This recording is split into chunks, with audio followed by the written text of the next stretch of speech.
The Sun Spears are an ancient order, honorable protectors from brighter years in Alona's history.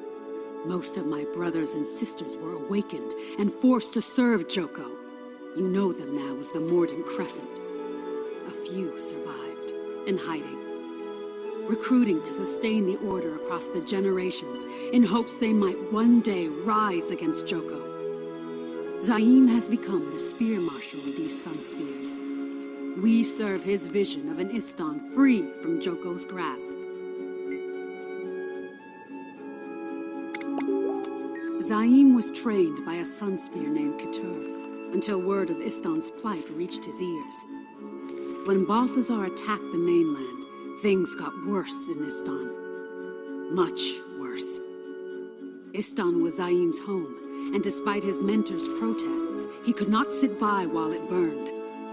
Zaim vowed to bring the Sun Spears out of the shadows, to once again make them a shield for the innocent and the scourge of the corrupt. I was the first he recruited, but many would follow. Eventually, we convinced him to take the title of Spear Marshal. Balthazar's campaign on the mainland caused ripples throughout the kingdom. Crops burned, trade lines disrupted, shipments to Istan that never got past Palawadan. Joko's loyalists are comprised mainly of the island's nobility, and only they are allowed to live within Palawadan, its port city. They control what comes in and what goes out. They decided food would not go out.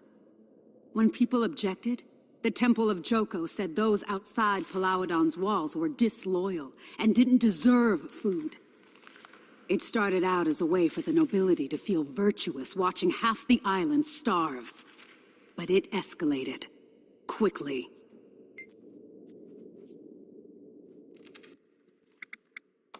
Isner Isles had enough, and declared their independence from the rest of Istan. By then, the temple congregation had armed themselves. The loyalists went down there, intending to make an example of the disloyal. Zaim was prepared, though. He taught us a great deal about guerrilla tactics. The Sun Spears crushed the loyalists, sent them running all the way to the northern shore. The awakened garrison was manned by a skeleton crew, no pun intended, thanks to your liberation of the mainland forces. Nonetheless, the Mordant Crescent sent 50 awakened to find this famous Sun Spear champion and end the rebellion. We don't know how he did it, but two facts are undisputed. Those awakened lie dead, and Zaim lives. The people started calling him the hero of Istan.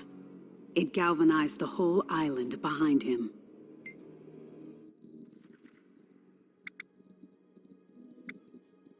The Mordant Crescent and their loyalists imposed martial law, even within Palawadan itself. They started conscripting the living and awakening the dead. If you won't serve in life, you can always serve in death. Anyone suspected of aiding the Sun Spears gets rounded up for re-education. With their supply lines broken, their families imprisoned, recruits getting harder and harder to find. Well, as you can imagine, things started falling apart. The Mordant Crescent would rather watch Istan burn than tolerate any commoner who shows some spine.